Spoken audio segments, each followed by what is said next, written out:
Ghost Story. Miss Huong. Chapter 10. At dawn on the 8th day, my family sent 2 uncles from the neighborhood to pick up old T. When they reached his house, the family said that he had already left at around 5 a.m., taking a shortcut through the fields. The 2 men turned their bicycles around to follow. My village and old T's village are about 8 kilometers apart, but the shortcut through the fields cuts the distance down to just 5 kilometers because the path is narrow and bumpy. Few people use bicycles on this route. After cycling about 1 kilometer, they saw an old man wearing a brown robe, carrying a bundle over his shoulder, a conical hat on his head, and walking leisurely with a cane. My youngest uncle had met old T before, so he recognized him and called out loudly, "Sir, we have come to take you to our village." The 2 men pedaled hard, calling out several times, but the old man ahead seemed unaware, continuing his leisurely pace. They thought he might be hard of hearing and decided not to worry, since they were on bicycles and he was on foot. Surely, in just a few moments, they would catch up. But despite their efforts, they could never get closer than about 50 meters behind him for the remainder of the journey to the big banyan tree at the edge of our village. Even now, when we occasionally sit and talk about old T, my uncles still shake their heads in disbelief, saying, "How strange was that?" When old T arrived at my uncle's house, my uncle personally led the senior members of the neighborhood, all his siblings, to welcome him at the entrance.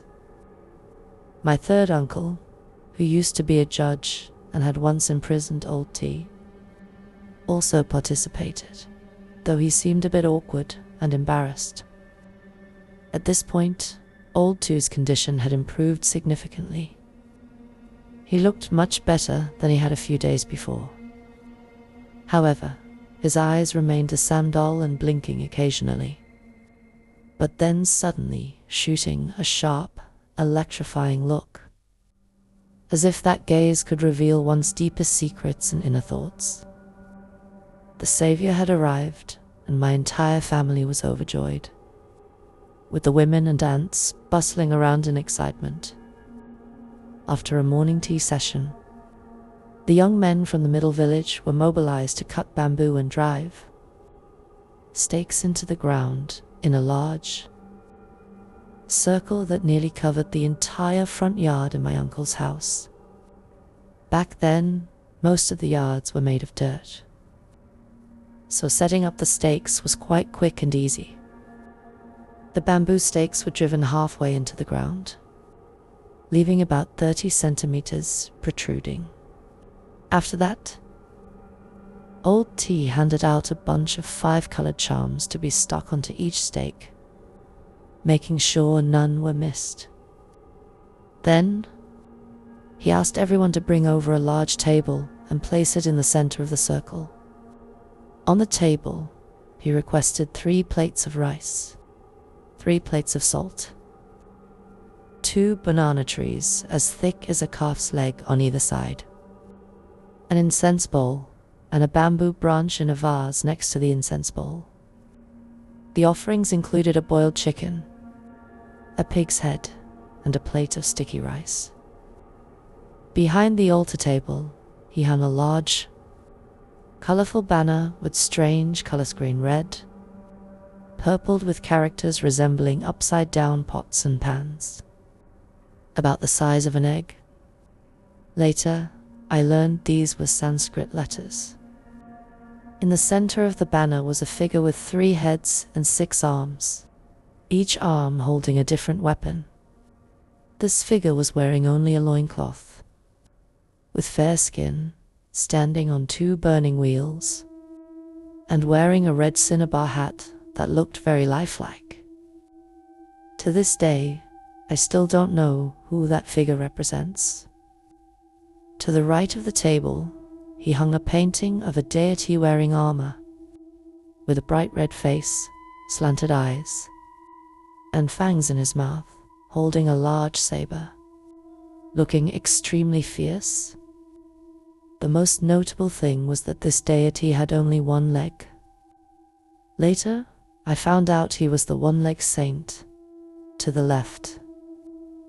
He hung a picture of another strangely shaped figure with bulging eyes, scruffy beard, wearing an official's hat and robe, black shoes, holding a silver sword across his side, and a folded fan in front of his chest, looking quite intimidating.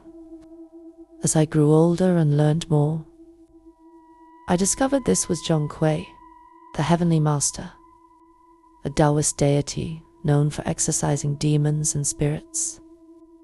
When the villagers saw that my uncle had hired a sorcerer to perform an exorcism, they flocked in. The usually quiet alley of my uncle's neighborhood was now packed to the brim with people, crowding like maggots. People surrounded the altar, and when there was no room left in the yard, they climbed onto the walls and trees of the nearby houses to watch. There must have been at least 1,000 people, causing quite a commotion in the village. It was curious. Ever since Miss Huong had turned into a ghost and caused havoc throughout the village, hardly anyone dared to come near this neighborhood during the day, unless absolutely necessary. But today, they all came in droves, eager to witness the sorcerer catching the ghost. The men pointed and laughed loudly, showing off their yellowed, blackened teeth. At exactly noon, old T, dressed in formal attire, holding a bell in one hand and a sword in the other, stepped onto the altar. He lit 7 incense sticks, held them in his hand, raised his face to the sky, and muttered prayers. Then he turned and bowed in all 4 directions, before solemnly placing the incense in the burner on the table and clasping his hands to bow 3 more times. After that, he began to wave the sword in one hand and ring the bell in the other, pointing east, then west, slowly moving while mumbling something under his breath. Each time he pointed the sword in a direction. He shook the bell with a ting-tong sound. When he grew tired of waving the sword, he sat down cross-legged on a mat placed in front of the altar, set down the bell and sword, picked up a wooden mallet, and began to strike a small gong rhythmically while whispering and muttering, much like the elderly women chanting in the temple. After sitting for a while, he stood up again, grabbed several talismans, dipped them in the candle flame, and waved them around, his mouth still chanting, repeating this cycle of sword waving, gong striking, and talisman burning several times. He finally stopped, looked up at the sky, raised his arms, palms open, then slowly clasped his hands together and bowed 7 times. After bowing, he poured the 3 plates of salt and 3 plates of rice into a copper tray, mixed them together, and scattered them everywhere. Once all the rice and salt were gone, he clasped his hands and bowed in all directions again, then uttered just 2 words, "It's done." The curious crowd let out a loud "oh." From the moment the master, dressed in formal attire, stepped onto the altar to the end, it took less than an hour. A few sword waves, a few bell strikes, and it was done. It seemed that Miss Huong's ghost and the other spirits were not as terrifying as they were made out to be. Someone on a nearby tree called out in a deep voice, "Oh my." I thought catching ghosts was hard. But if it's as easy as worshipping the kitchen gods, I could catch a whole basketful every day. With that, the man jumped down from the tree and dusted himself off. Preparing to leave, the villagers burst into laughter, pointing at old T and mocking him, as if my uncle had hired the wrong person. As they laughed and talked, they began to disperse. Inside the circle, old T calmly packed up his tools, ignoring the thousands of words of gossip from the crowd. My uncles and aunts looked visibly disappointed, expecting something more thrilling from a ghost-catching ritual. Seeing everyone leaving, my grandfather instructed the aunts to clean up the altar and prepare lunch for the extended family and old T. A short while later, the surroundings returned to their usual quiet. After lunch, which lasted until nearly 2 p.m., my aunts thought that ghost catching was over and started preparing to carry seedlings and fertilizer to continue planting rice. The uncles wanted to take their plows and harrows back to the fields. Seeing this, my grandfather shouted, "From now until tonight, I forbid anyone from leaving this alley. The work isn't done yet, and you're all trying to leave." Hearing my grandfather scolding, everyone was taken aback and returned to the house. Old T sat on a couch, drinking tea, picking his teeth, his eyes blinking dully, quietly instructing the younger generation in the neighborhood. That evening, a light drizzle began to fall, and purple lilac blossoms fluttered down across the altar. The weather in January was always like this, gloomy and foggy. Inside the circle of bamboo stakes, old T was using a brush dipped in a thick, foul-smelling red liquid, swirling it in strange shapes that looked half like Chinese characters, half like worms. On the 4 corners east, west, south, and north of the altar, calling it a brush was a bit of a stretch, since it was actually a broom used to whitewash my uncle's house. The thick red liquid was the blood of Mrs. New's black dog, mixed with chicken manure from the coop. Old T had drawn some crude talismans, burned them, and mixed them with the dog blood and chicken manure to create this special ink.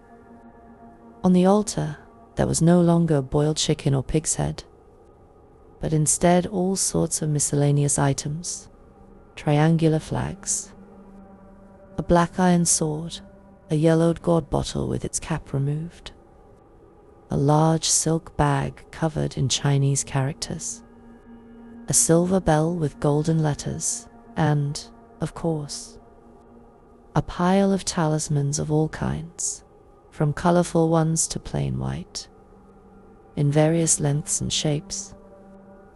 Old T asked my uncles to bring all the straw effigisms shaped like humans, others like animals from the house.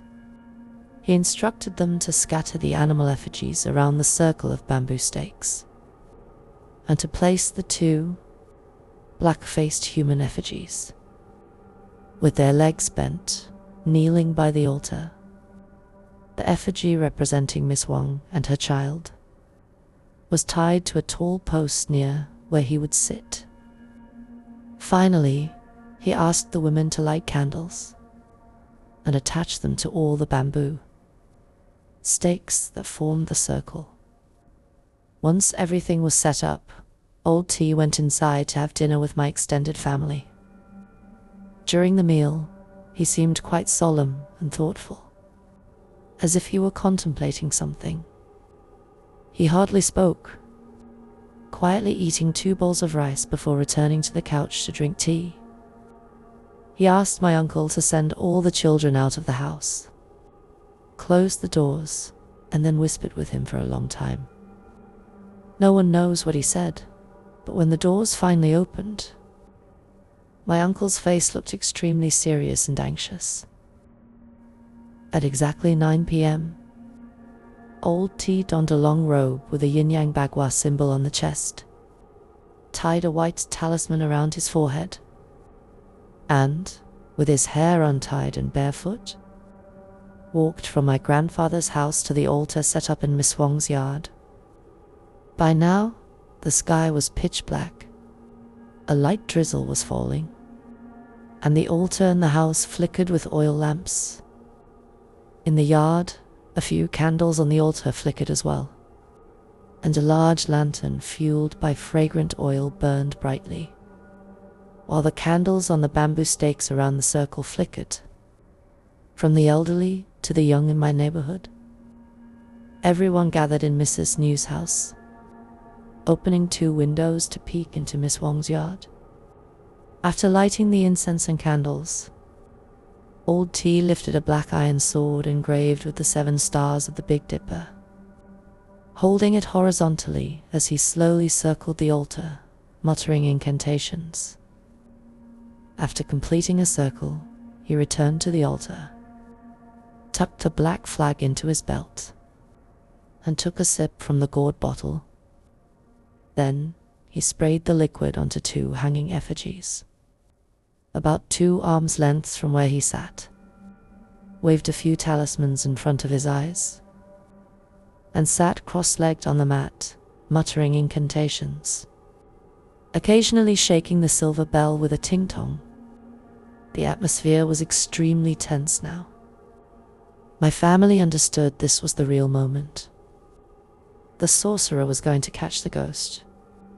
Everyone was staring at the altar, but no one dared utter a word.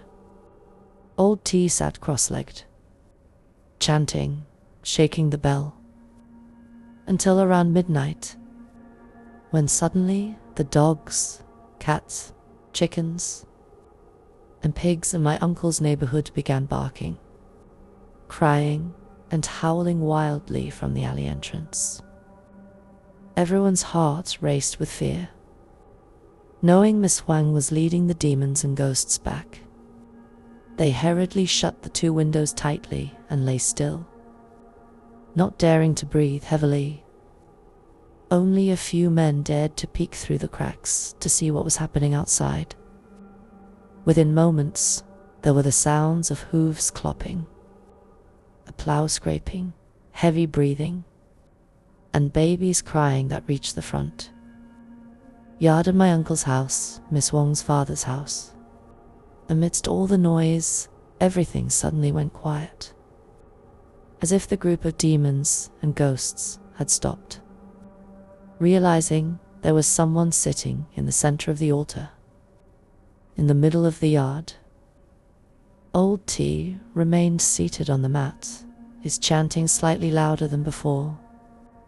The candles on the altar, the lantern, and the candles on the bamboo stakes suddenly flared up, burning 2 to 3 times larger. At that moment, a sharp, shrill laugh echoed from the top of the sapodilla tree. "Hey, hey, hey! You dare invite a sorcerer here to catch me? Heh." A white shadow floated down, swirling around the outside of the altar, singing a lullaby in a high-pitched voice. A-A-E-I. A-A-I. Old T remained calm, his chanting growing even louder, still sitting cross-legged with a composed, steady posture like a mountain.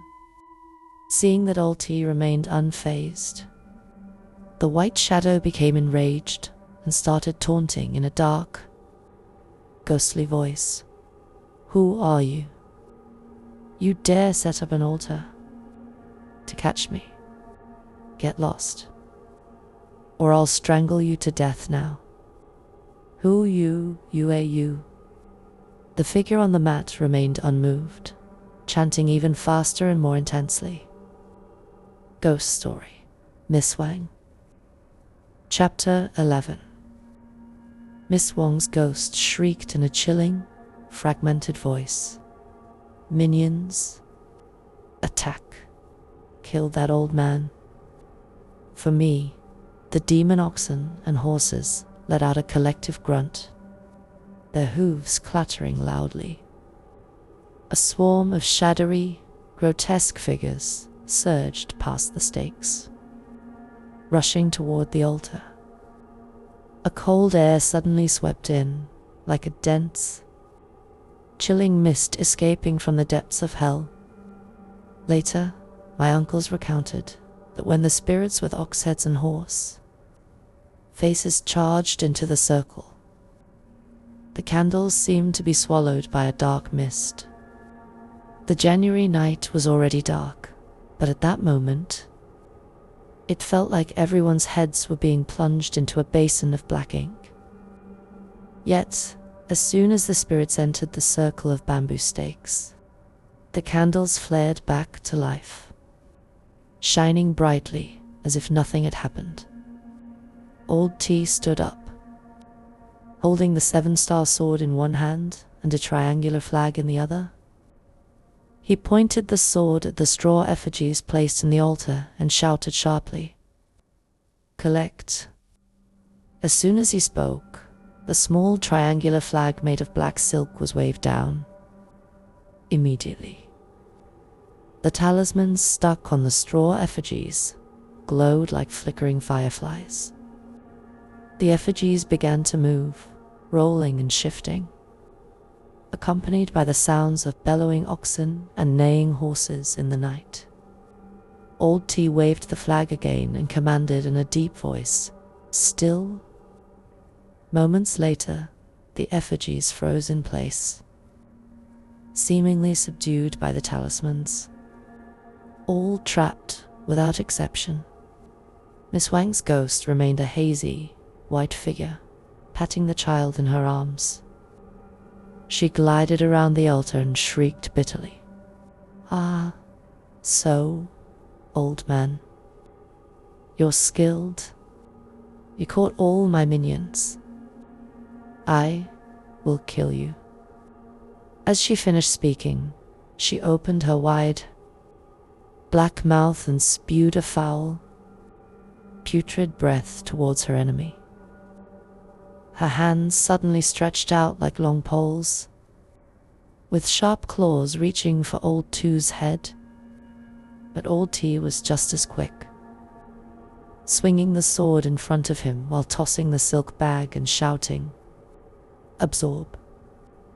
Instantly, the foul, deathly black mist was sucked into the bag, which he promptly tied shut.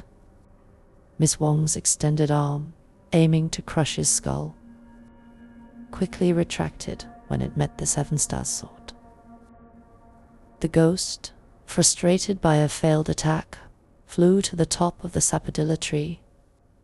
Suddenly, bricks and stones came raining down from above. "Hey, hey, hey. Old man, die." She laughed maniacally in the dark.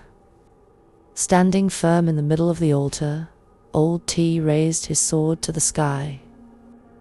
The 3 banners with strange drawings, which he had hung beside the altar earlier, suddenly expanded, forming a protective canopy over his head, deflecting the barrage of stones and bricks to the side. Seeing that he was still unharmed after the onslaught, the white shadow swooped down again, this time in silence, still holding the child. Its eyes glowed green, like 2 clenched fists, and it gnashed its teeth in fury. As it glided around a few times, it suddenly shot out a long, red tongue straight at Old T's stomach. As quick as a flash, the image of the 1-legged saint on the right banner glowed, and a faint, golden armored hand appeared, grabbing the tongue. Old T immediately grabbed the silver bell on the altar and shook it repeatedly. Ting-tung, shouting, "Enter the circle." The ghost was yanked by its tongue and pulled deep into the circle of bamboo stakes. It struggled to escape but couldn't break free, partly because the tongue was firmly held by the one-legged saint's hand, and partly because the talismans everywhere prevented its escape. After a while of writhing, it finally trembled and pleaded, "Please, please, Master, spare me. Spare me." It knelt before the altar, still holding the child. Old T pointed his sword directly at the demon's face and shouted, "Evil spirit, where have you come from to cause this havoc? Tonight I shall destroy you, cut you into 3 pieces, and banish you to eternal hell." The ghost whimpered, "Please, Master, spare me. I know my wrongdoing. They only wronged me." Old T shouted loudly, "The living have their laws, the dead have their rules. You defy the laws of heaven, do not return to the underworld, and instead stay on earth, killing innocent people. What reason should I have to spare you when you are so wicked? I serve the heavenly orders tonight to kill you at this altar." Ting-ting, ting-ting. The bell rang 3 more times. Old T grabbed the sword, pierced through several talismans, lit them on fire, and with a firm voice said, "Merge with the figures." The 2 talismans stuck on the back of the 2 straw effigies of the mother and child suddenly lit up. Instantly, the white shadow and the baby in her arms were sucked into the 2 effigies, disappearing without a trace. Old T quickly slapped a long talisman onto the pole and commanded, "Seal." The pole shook violently for a while before finally standing still.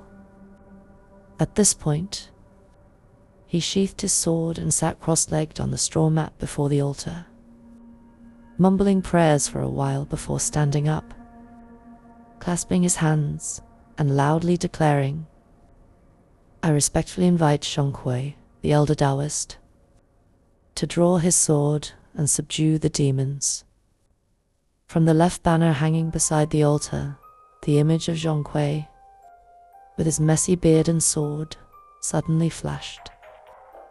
The demon oxen and horses trapped in the straw effigies on the ground began to move violently as if they knew they were about to be executed.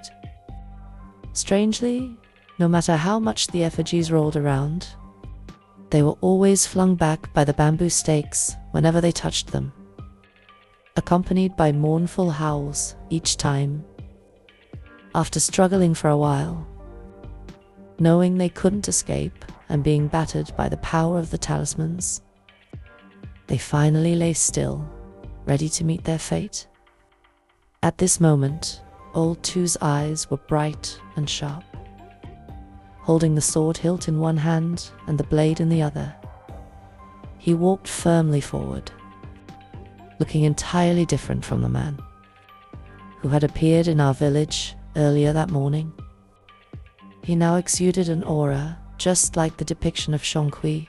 With a deep, booming voice, he proclaimed, "Oxen spirits, horse spirits, accomplices to the evil demon, committing crimes everywhere, I, following the orders of the heavens, shall make you pay for your sins."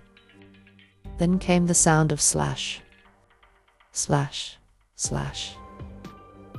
In just a few minutes, all the straw effigies of animals were cut into 3 pieces, scattered across the ground, while Zhonghui, in Old Two's form, drew his sword to slay the demons.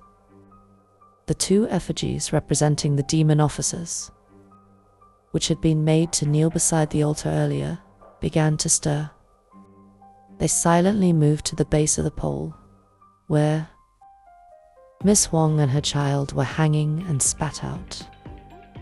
a black substance that covered the talismans. Hey, hey, hey.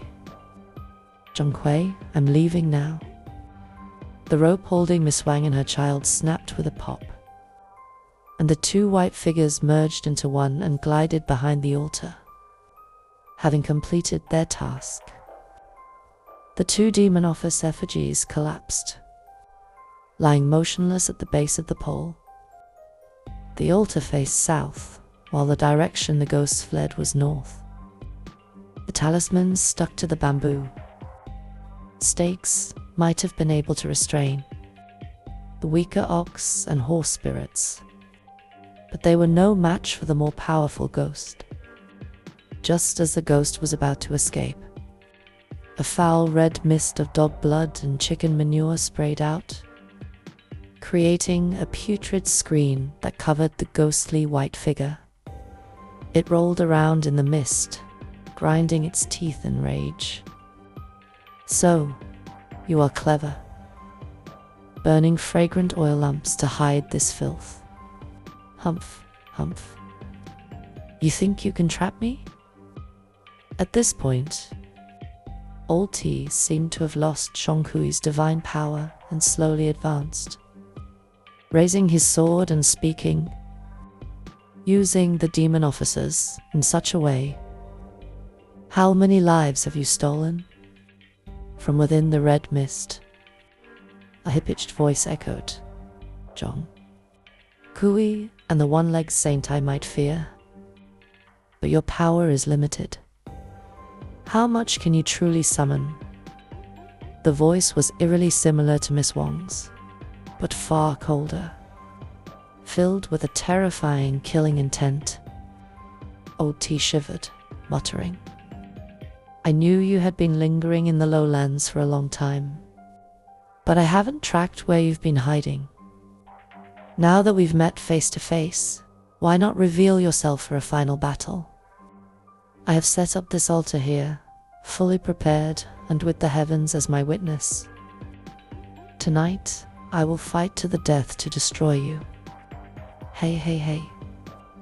A terrifying laugh echoed just as a small, bright red child emerged from the red mist.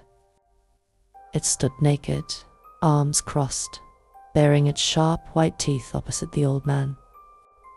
I have been a spirit for hundreds of years, consuming countless amounts of vital blood and devouring numerous souls. This time, I was ordered by my master to capture this girl. Seeing this place without a new master,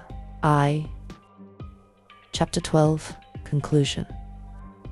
At this point, some of you might be wondering if I'm confusing reality with fantasy. And you're completely right to think so. This story happened a long time ago. Nearly 30 years ago, back when I was just a little kid. The story of Miss Huong being tormented to death by a poltergeist turned demon, which then went on to control the spirits and command a series of hauntings. In the village remains a local legend to this day.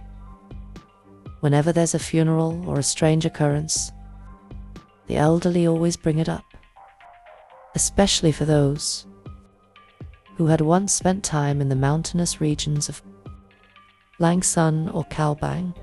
Everyone's memories of the events are mostly the same, with only minor differences.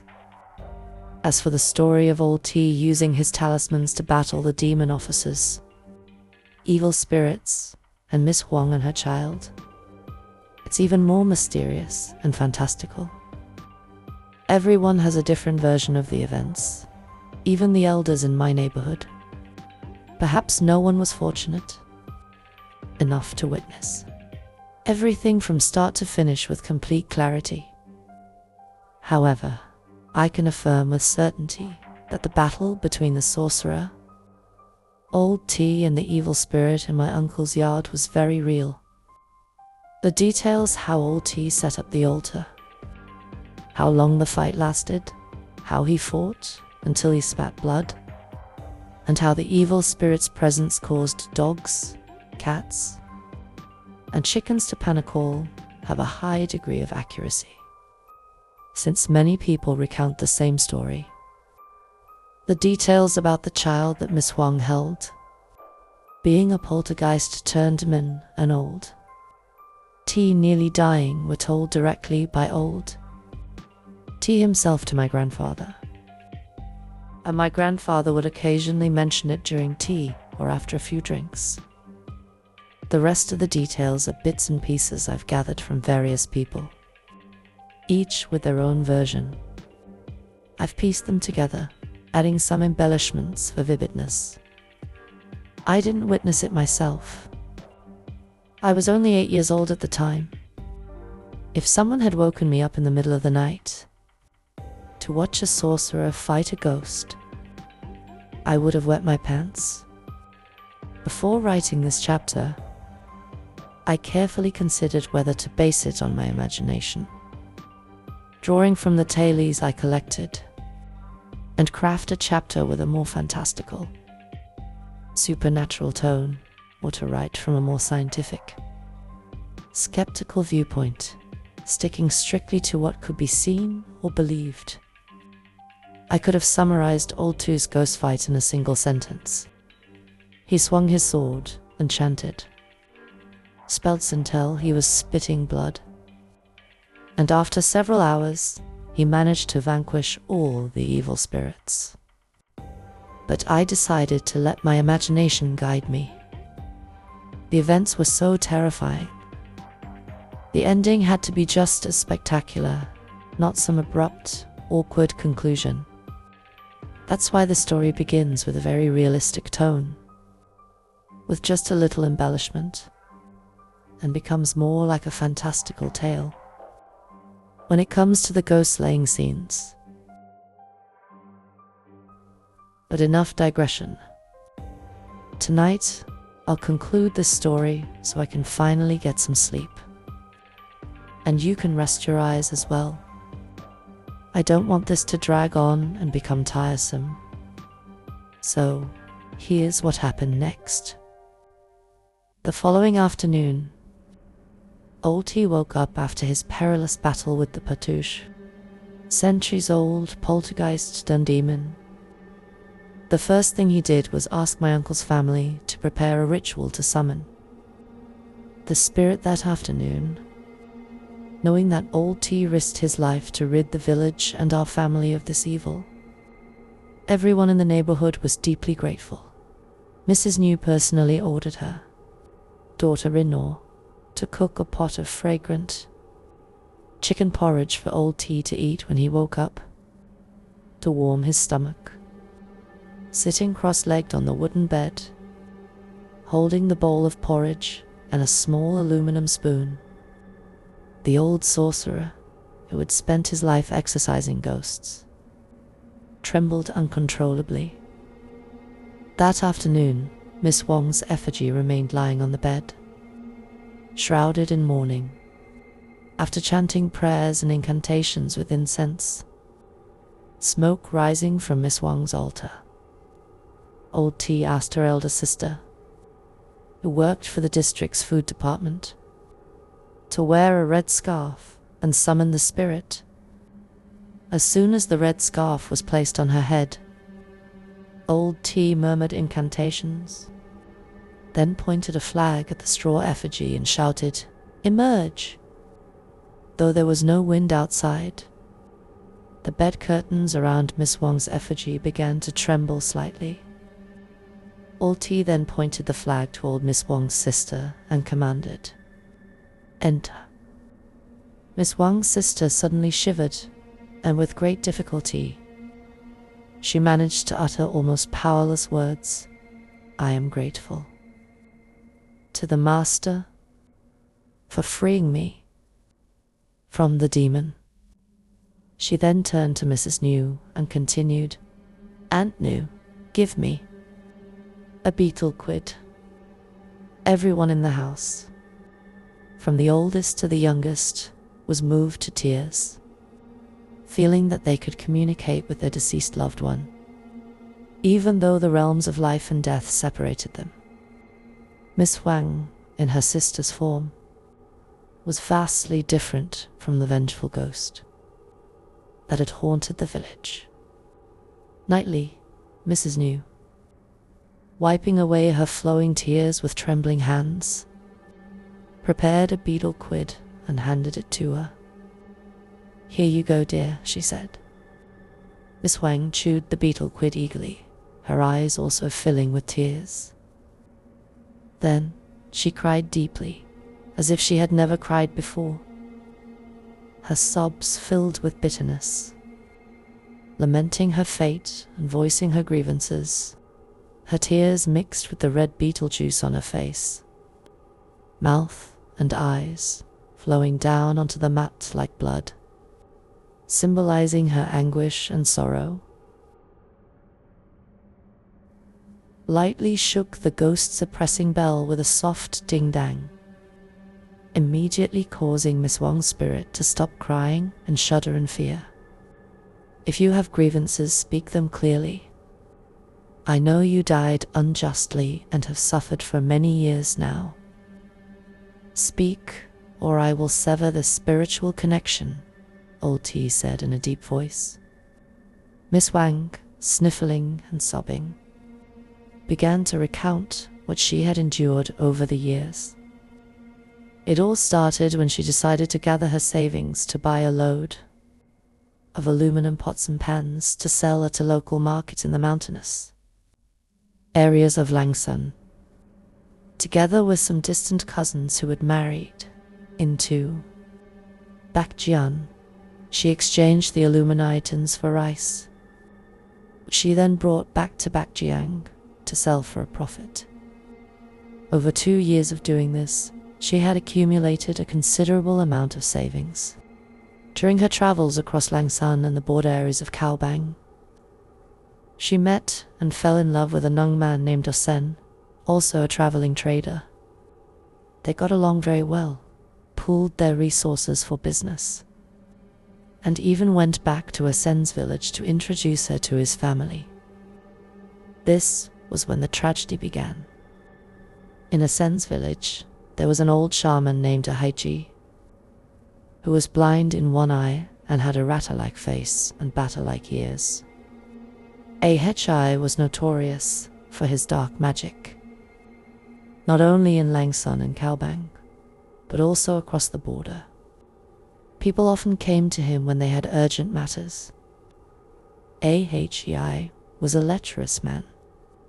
He had 5 wives, but none of them lived with him for more than a few years before dying suddenly. Locals whispered that he killed his wives to use their blood to feed a poltergeist in his home.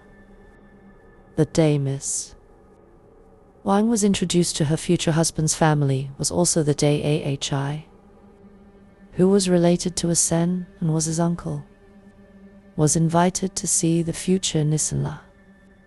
Seeing her beauty, he immediately developed an evil desire to possess her.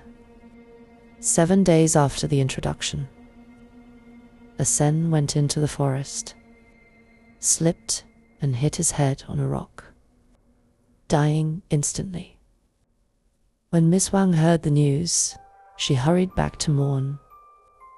As soon as her future husband's funeral was over, she was seen wandering around Ahaichi's house, her face blank as if she were possessed.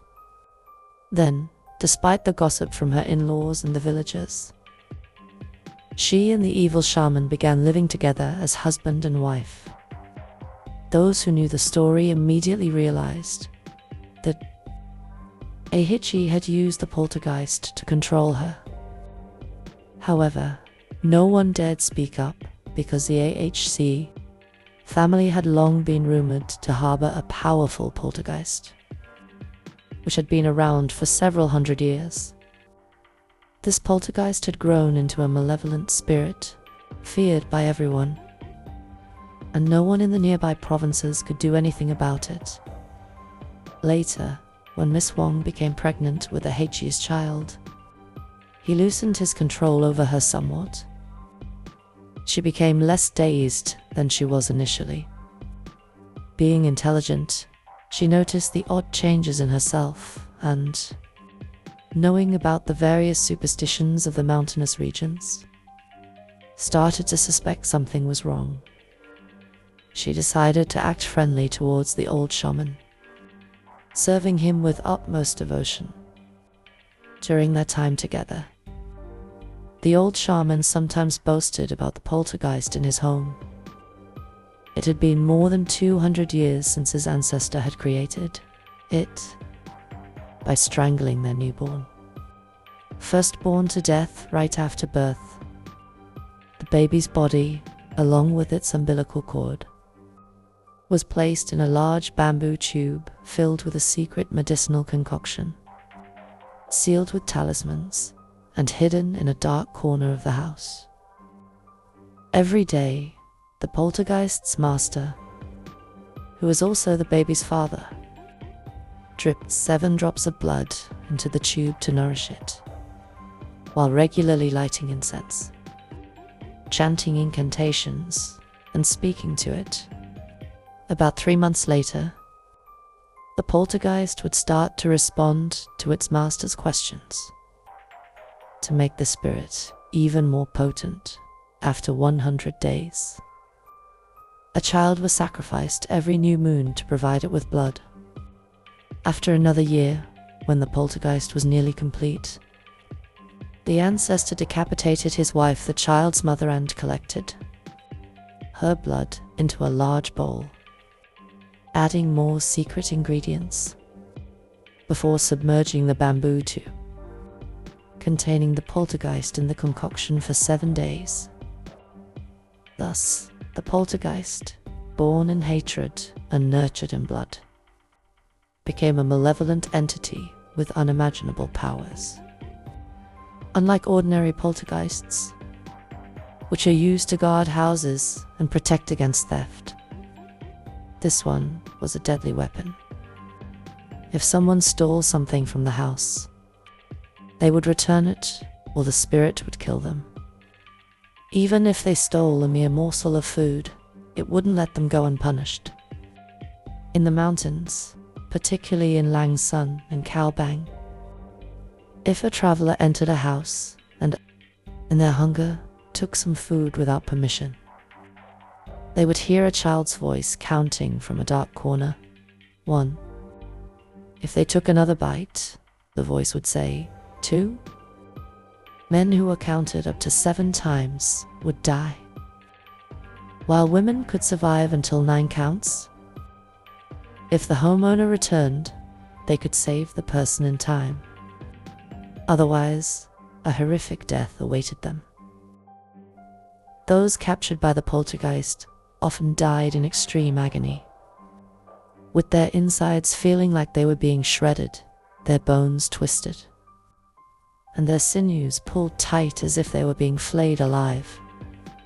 At the peak of their suffering, their 7 orifices would bleed, and they would die with their eyes wide open. Ahe's poltergeist was much more powerful and deadly than any other. It allowed him and his ancestors to rule over other shamans in the region and murder anyone they wished. Over the centuries, countless lives were lost to this entity.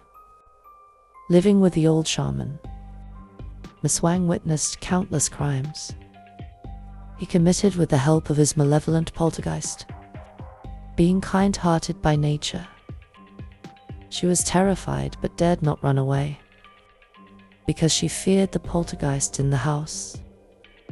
Additionally, she was pregnant with Ahe's child, and returning home with a bastard child at that time was unthinkable.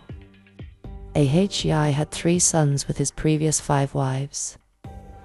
The eldest son followed in his father's footsteps as a shaman, but had not yet gained a reputation due to his weaker powers. The other 2 sons were bandits who roamed the region. From the moment he took her in, Ahe treated Miss Huong better than his previous wives.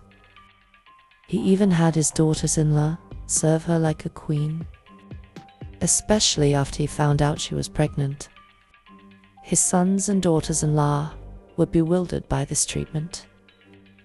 One night, while Miss Huang was sleeping soundly, she heard a voice urgently calling her. "Huang Huang, it's me. I've come to see you." Then she saw a Sen standing right in front of her, his clothes soaked in blood, with a large crack in his skull from his fatal fall in the forest. Seeing her lover, she jumped up and hugged him, crying tears of joy and sorrow. Sen held her for a while and whispered, "Tonight, Ahr has taken the poltergeist and his demon. Soldiers to Kalbang to commit evil deeds. That's why I dared to come see you. If you have any sense, flee now. When your child is 9 months old, he will cut open your belly to turn it into another poltergeist."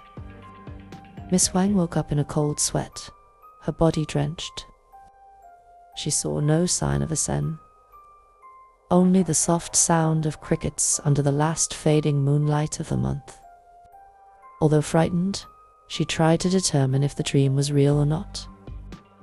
Then she remembered how H's eldest son often glanced at her swollen belly with a hungry, expectant look. Horrified, she sat there for a long time. The next afternoon, when Ahg returned home, he found that Miss Huang was gone. He roared like a wounded animal, beating his daughters-in-law mercilessly for letting her escape. After venting his anger, he went inside, lit a lamp, lit some incense, and started chanting. Afterward, he pointed to the corner of the house and shouted, "Go south and kill her for me." In response, a childlike voice from the darkness replied, "Master, you're letting me out to play again. She's pregnant. Will you offer me her child? I haven't tasted baby meat in a long time. Hey, hey, hey." Ho ho. The old man, sitting cross-legged before the altar, frowned in thought, then slowly nodded. The laughter rose again before falling silent. From the corner of the house, a foul-smelling black mist shot out of the main door and vanished. I wanted to create a new poltergeist for my eldest son, but now things have changed. If only your powers were stronger, I would have passed the ancestral poltergeist to you when I reached 100 years. But alas, you cannot control it, alas." The old man sighed, then got up and walked outside. That same night, Miss Huang quickly grabbed a few clothes and some bamboo tube rice, and while the daughters-in-law were asleep, she climbed over the wall and fled. She dared not take the main road, so she headed south through narrow mountain paths. After several days of crossing streams and climbing mountains, she reached Bakjung, her clothes tattered. There, she was fortunate to meet a kind-hearted Tay woman who gave her 2 sets of clothes. Dressed in the traditional attire, she went to her distant aunt's house. She recalled resting on a hammock at her aunt's place when she felt her unborn baby moving unusually in her womb. Then it seemed as though something was squeezing it tightly. The baby squirmed for a long time, but strangely, she felt no pain. It was just a mother's intuition that made her aware of the movement. Realizing something was wrong, she asked her aunt's son to take her immediately to Route 1 to catch a bus to Backnin. She thought her father and siblings would disown her if she returned with a pregnant belly. However, when they saw a Tay woman approaching the gate, her father, after taking a closer look, recognized his long-lost daughter. He burst into tears and,